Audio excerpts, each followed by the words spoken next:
Hey everyone, welcome to Relatively Refined. My name is Paula. In today's video, I am sharing with you a delicious and very easy apple loaf cake recipe. It tastes like an apple cider donut. It's so good. And while that's in the oven, I want to share with you a fun thrift and estate sale haul. If that sounds like something you're interested in, then stick around and let's get started.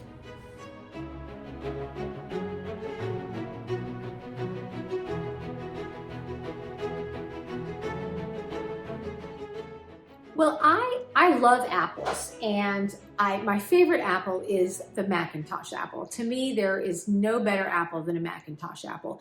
They are certainly hard to find down here in the South, so to get the tartness that I like in an apple, I usually use Granny Smith apples, and that's what I'm going to use in the recipe I'm going to share with you today. I've been wanting to make something with apples. I've made apple fritters, I've made apple crisp, apple pie.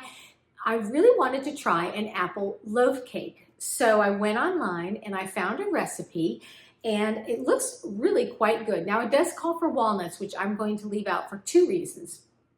One, I personally don't really like walnuts and I don't like nuts really in baked goods. And two, my daughter Emily is allergic to them. So I wanted her to be able to eat this.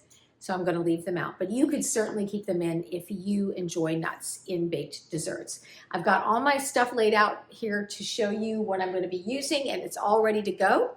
So let's go ahead and get started making up this apple loaf cake.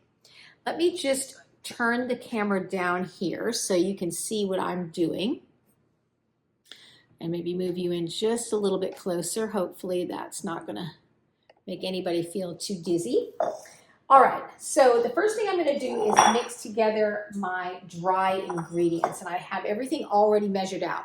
Now, I did do this in grams because that's how this recipe came. And actually, if possible, I do like to weigh out my ingredients for baking. It's just much more accurate. But the recipe does have the conversions if you want to use cups. So I'm going to go ahead and mix together my flour, my sugar,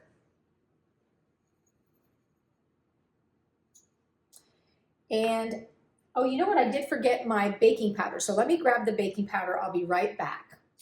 All right, I have my baking powder, and it calls for 2.5 teaspoons of baking powder. So good thing I remembered because that's a fair amount of baking powder. There's 2 teaspoons, and now let me get a half.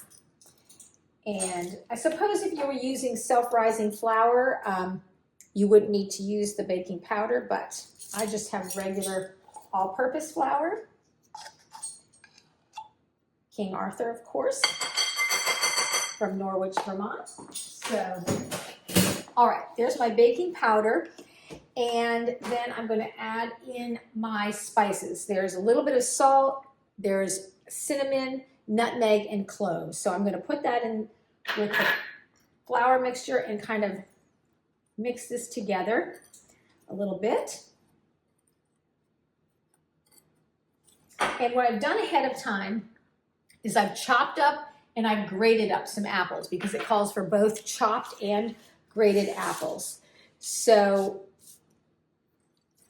I'm going to mix this together. Now, in another bowl, I'm going to add 2 eggs. These eggs have been sitting out, so they are at room temperature. So I'm going to add 2 eggs to my bowl. And then it calls for not canola oil or vegetable oil, but it calls for olive oil. So I'm going to add the olive oil in there. And then I'm going to whisk those 2 things together. I've actually never baked with olive oil before, so it'll be interesting to see how this turns out.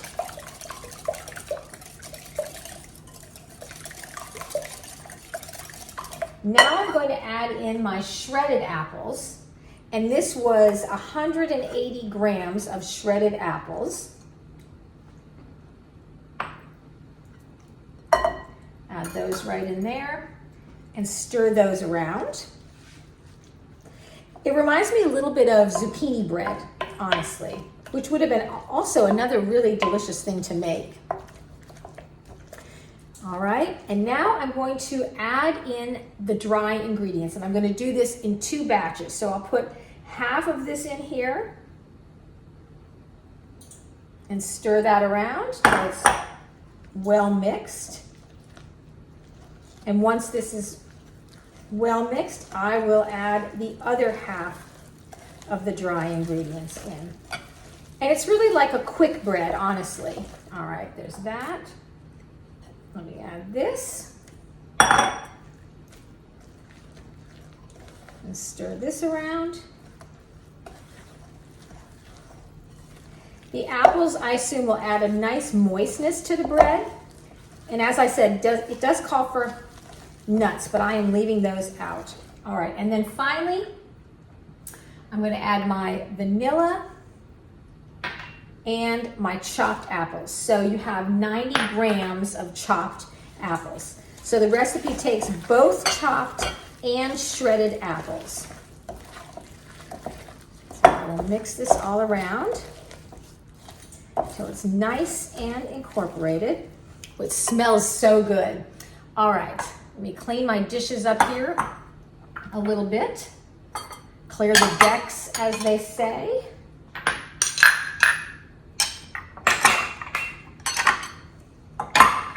And then what I'm going to do, set this aside, is I have a loaf pan that I have greased and lined with parchment paper. This just makes it much easier to lift the batter out of the pan if you have the parchment paper. So I left some overhanging on the edges so that when it comes out of the oven and is cooled off, I can just lift it right out of that loaf pan. And I'm going to put the mixture into the loaf pan. It's fairly thick. It is a lot like a quick bread. I'm sure it honestly is the same thing. Oops. A little went overboard. My counters are clean. My hands are clean. Everything's clean. Impeccably clean, as they say.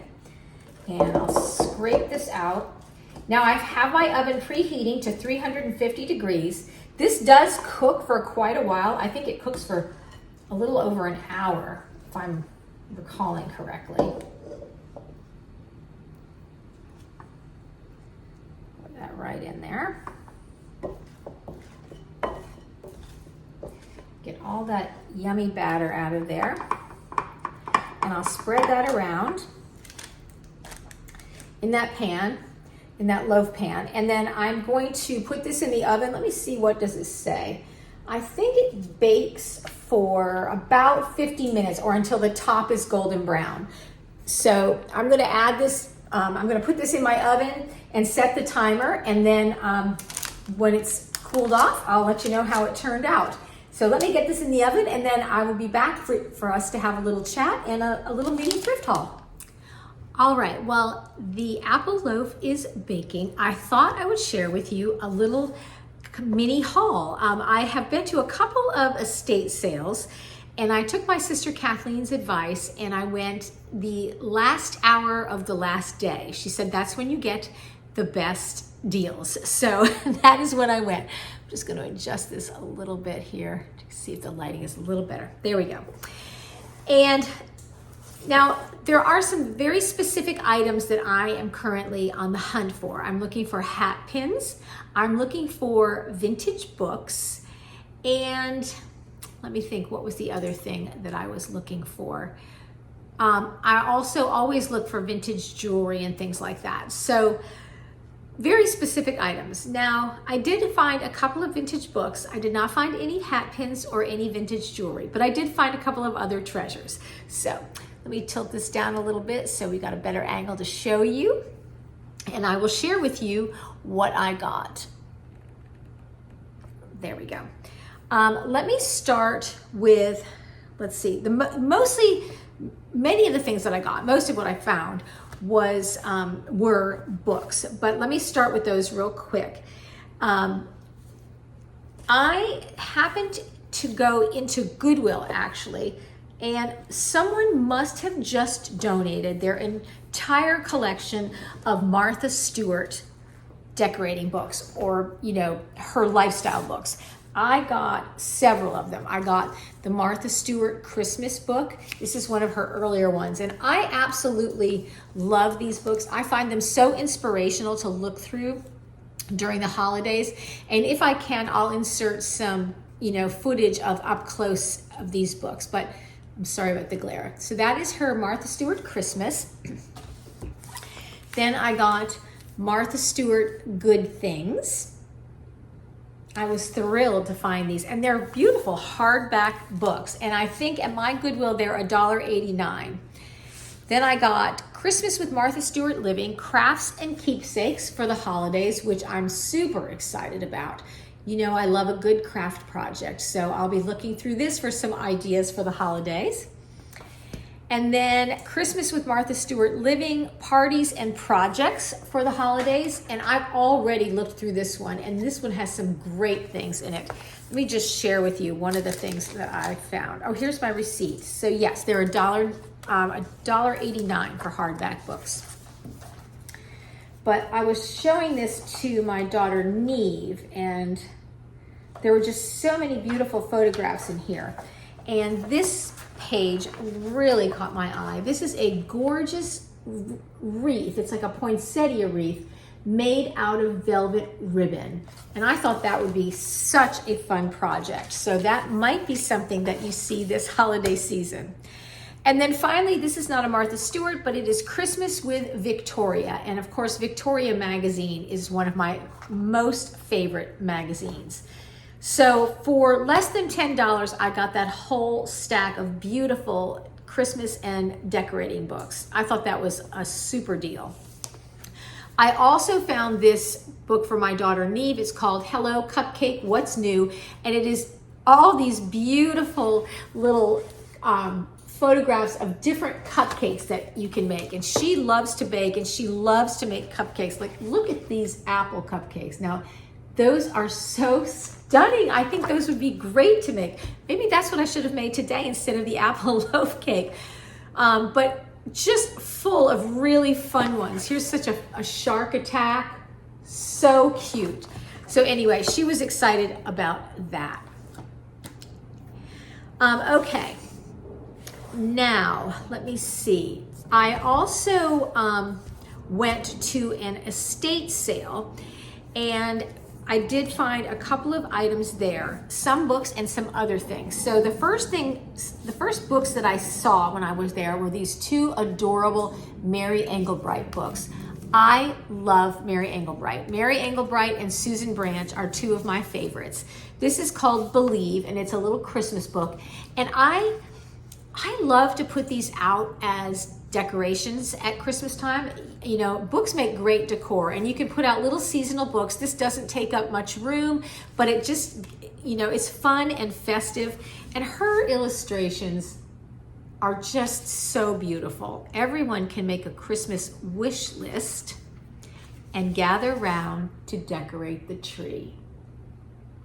I just love her drawings.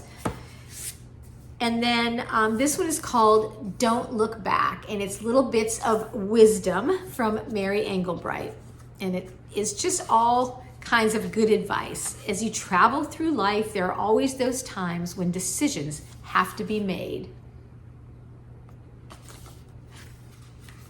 And the choices are hard, and the solutions seem scarce.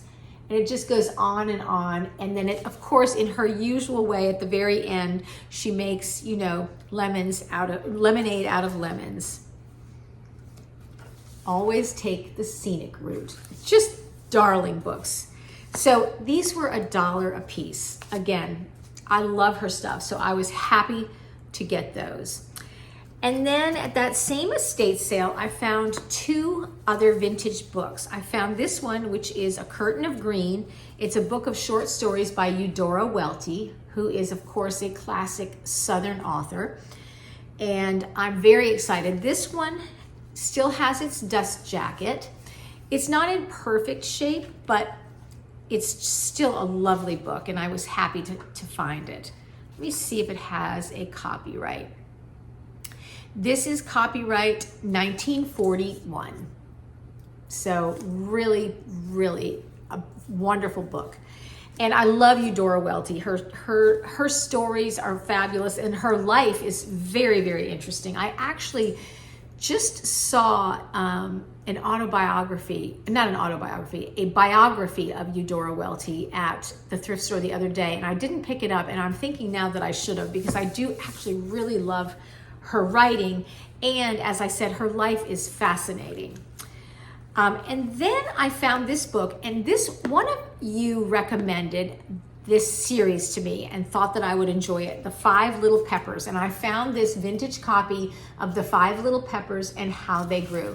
Now, this book is in very rough shape. I mean, the binding is falling apart. It has writing all on the inside.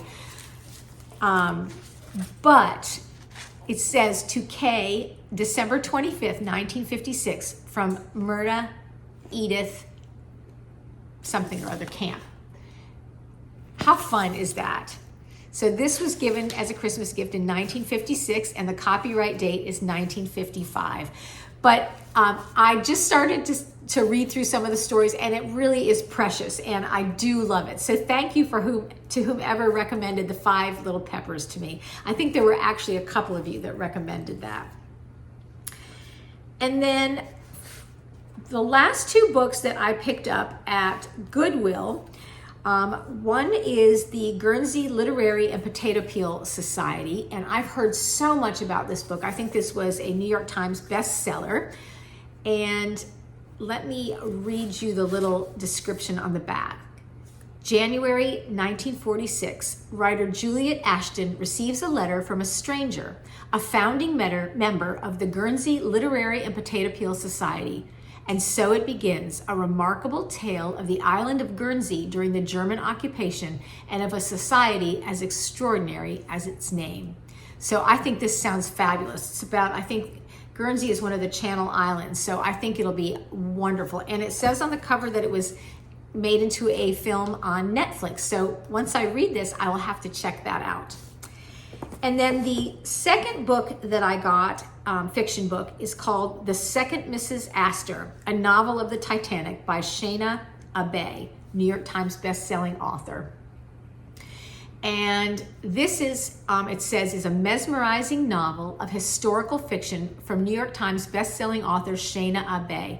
The Second Mrs. Astor tells the sweeping, real-life Titanic love story of Madeline Force, who became the teenaged bride of one of the world's richest men and triumphed over tragedy and heartache. I think this sounds so interesting, and I love anything about the Titanic. I've always been interested in that. So the cover of this book is fabulous, and the story sounds wonderful. So I'm definitely excited about those books. Okay, also at Goodwill, I found this vintage Parker Brothers game, Mille-Borne, which is a French card game. And I looked at it, and all the pieces are here. And we had this game as kids. We were a big game playing family. There were 5 kids and my parents, and we played a lot of board games. But of course, in true Vermont fashion, we were definitely not fluent French speakers or Francophiles by any means. And so we would refer to this game as Mille-Bornus. It makes me giggle thinking about it now. So when I found this at the Goodwill, I took a picture of it and texted it to all my mom and all my siblings and said, "Do you remember Mille-Bornus?" And of course they all did. But anyway, it is a French card game. And as I think back, I believe it was fun. It has something to do with cars and driving. So I'm really anxious to look through this, and maybe when the kids are all home for Thanksgiving, we can play this game. We'll play Mille-Bornus. And my apologies to my sister-in-law, who is French, who would be horrified by that pronunciation, but she married my brother, so what can we say? All right. Then at Goodwill, I did find this little copper fish mold. It was only 59 cents, and this is actually, I can tell that this is an older one. First of all, it's very heavy. And secondly, it's the tin lined. Now, it does have some discoloration here, and I'm hoping that I can clean that up and shine this up, and it comes with a little thing, and I have a very narrow spot in my kitchen where I think this would look fantastic. So I'm hoping with a little elbow grease and TLC, this will make some adorable decor in my kitchen. And for 59 cents, I thought, you know what? I'm gonna give it a try. Even if it doesn't clean up, I'm only out 59 cents, so it's not the end of the world. But it is definitely vintage. It's definitely an older piece because I can tell by the weight of it. The newer ones, the copper is very thin and flimsy, and this is nice and sturdy. Okay, back. This is obviously in no order. I'm just picking things up off my table. Back to the estate sale where I got the vintage books and the Mary Englebrights. I did find a few other items. Now, they have prices on them, but he kind of did a bundled deal for me. So I don't know exactly what I paid, but not more than the tag on the item. I found this. Now, it was sitting on a bookshelf and somebody used it for a paperclip holder on their desk at that house, and I have not cleaned this up at all. It is marked $4. It is very, very heavy. It is this miniature, almost like restaurant-ware individual creamer with this really pretty brown floral design on it. I mean, this thing is, you would be surprised at exactly how heavy this is. I mean, it's just got some good heft to it and it's tiny, and I can't resist anything small. I'm a sucker for anything miniature. So I picked this up. It was marked $4. I don't think I paid that for it because he bundled everything together and I think my price was $10 and it included the books and all the other things I'm going to show you right now. Then I spotted this little tiny Watt bowl, this apple bowl that is a match for two that I already own. This is so cute. I'll hold this up for comparison. So you can see that it is quite small. This was also marked $4 and it is marked Watt on the bottom. I don't believe you'll be able to see that, but it is marked Watt and I just could not resist it. How cute is that? And perfect for the fall time with that little apple on there. And then finally, I picked up this little bundle of 3 cookie cutters. It was marked $2 for all 3. They are definitely vintage. There are 2 that are heart cookie cutters and they're tied together. I probably should have untied them before I did this, but I didn't, so I'm gonna hold this up. But the reason I got it was for this little tiny chicken cookie cutter. Look how small that is. I thought that was so darn cute. I couldn't stand it. I could not pass it up. It's just precious. And I think what I'm going to use it for is to make homemade dog treats. It's the perfect little size for a dog treat for Phoebe and Hazel. So that sums up my estate sale finds. And I have a few last things to share with you that came in the mail. I did get in the mail, and I ordered these. I ordered this because I've always wanted to read this, and it is A Child's Christmas in Wales, and it is just adorable. This is by Dylan Thomas, and it has the most precious illustrations inside, and it just celebrates, you know, Christmas with just, you know, nostalgic feeling. Beautiful, beautiful illustrations inside. Absolutely lovely. A Christmas classic, if you will. And this was one of the options for the Steeped in Stories Christmas November book club gathering. So if you have not, if you'd like to be part of that, I'll leave a link in the description box of this video where you can sign up to be part of that. And it's a virtual one. We do it through a Google Meet. And also, I'll leave a link for you to vote. Actually, I'm not sure if we'll already have closed the voting by the time this video comes out. If there's no link to vote, that means the voting has closed for the book. But this was one, actually, this was not one of the choices. This was one I was thinking that we might recommend. But I just think this is a classic Christmas book. And again, it's little, kind of like the Susan Branch ones. And not Susan Branch, the Mary Englebright ones. And so you can put this out just as kind of decor. And I think it's just so lovely. Beautiful, beautiful book. And then the last book is one that I got. I love books about books, and this is a British Library crime classic, and it is called Murder by the Book, Mysteries for Bibliophiles. And I think it's a series of, I don't know if it's short stories. Let me see if it's short stories. I was drawn in by the cover and the title. Yes, it's a series of short stories, Mysteries for Bibliophiles. I mean, how perfect is that? And look at the cover. I absolutely love the cover. And I do love the British Library Classic Crime series. I think they are fabulous. And then finally, the last thing that I'm going to share with you is another favorite item of mine, and that is I did order a fresh cut flowers paper card for the fall. This one is called Pumpkin Spice, and it is so cute. And if you don't know what fresh cut flowers are, they are like three-dimensional cards. And so you can see it's kind of flat right now, but what I'm going to do is you push up on the bottom of this. Let me see if I can do this. It's usually fairly easy. You kind of pinch this out and you push the bottom up. Yes, there you go. So you can see I push the bottom up there like that.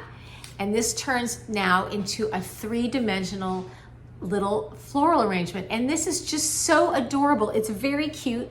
You can see it's pretty small. I'll hold up my mini pitcher, my mini creamer for size. But how beautiful is that?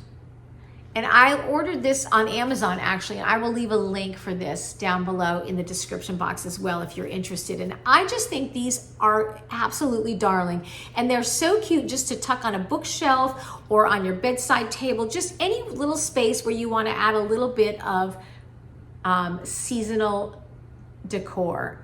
And then when you're done with it and you're ready to put it away, you just pull the bottom down and they store flat and they take up absolutely no room. So I was very excited for that. And you can give them as cards. It comes with an envelope and also a little card that you can then write your little message on so that the person that you send it to can keep this, forever. It's a permanent arrangement. And this one, what's so cute about this one, let me pop this back up again, is this adorable little gingham bow. And you can see that as actually a ribbon bow on there. So precious. All right, well, that is going to do it for my haul. The bread is still in the oven, it's still baking. So if this video is not too long, I will come back with you and do a taste test on the apple bread or the apple cake. I'm excited to try it, but I hope you enjoyed this little thrift haul. It was kind of a compilation of things I found at Goodwill and at an estate sale, and it's just kind of fun. As I said, there's only a few things that I'm really on the hunt for, but I rarely turn down a book, as you know, and I rarely turn down a miniature. So this is a thrift haul full of books and miniatures. I just took this out of the oven and it looks beautiful.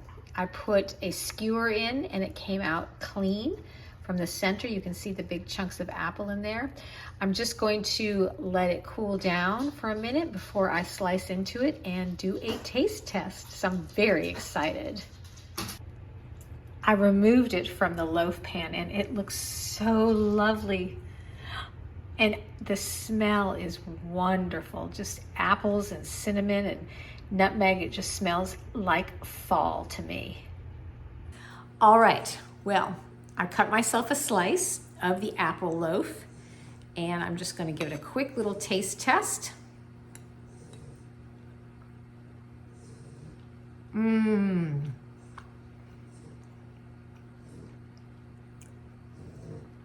It is delicious. It reminds me, it reminds me of the flavor of an apple cider donut. It has this almost the same kind of consistency as an apple cider donut, and it really has a very similar flavor. It is truly delicious. I would highly encourage you to check out this recipe. I will leave it linked in the description box below, but this is so good. It would be perfect with a cup of tea, which I'm probably going to brew and pour in just a minute. But that is going to do it for today's video. Thank you so much for joining me. I hope you got some cooking inspiration and enjoyed my little estate sale, thrift haul, book haul, miniature haul. Anyway, I hope you enjoyed the video. If you did, I'd love to hear from you. What are some of your favorite desserts that you like to make in the fall, or what do you like to make with apples? I'm a big apple fan, so I'd love to know what you like to make with apples. And if you've made it this far in the video and you don't have anything you'd like to add in the comments, but you want to let me know you're here, go ahead and drop an apple emoji in the comment box. Those really do help out our channel, and it lets YouTube know that we are on the right track, and it sends our video out to others who might be interested in this kind of content. We are so close to 10,000 subscribers. I'm so excited. We can see the subscriber count getting closer and closer to 10K, and we will do a giveaway when we get there. So if you haven't subscribed, hit that subscribe button. Otherwise, thank you so much for spending your time with us. A special shout out and thanks to those of you who pressed the super thanks button on our last video. It really means so much. But thank you to everyone who supports our channel by watching our videos, commenting, liking, sharing, and just being there for us. We truly appreciate it. All right, everybody, take care, and I will see you in the next video. Bye-bye.